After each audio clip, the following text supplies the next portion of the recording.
થોડા દિવસ પૂર્વે બિહારની અંદર રાહુલ ગાંધી તેજસ્વી યાદવની સભામાં તેમના કાર્યકરો દ્વારા આપણા આદરણીય વડાપ્રધાન શ્રી માતા વિશે જે શબ્દ બોલ્યા છે, જે આપણે જાહેરમાં પણ ન બોલી શકીએ.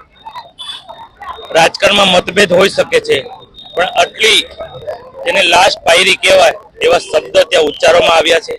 ભારતની સંસ્કૃતિ છે, આપણે કોઈની પણ માતા વિશે અપશબ્દ નથી બોલતા.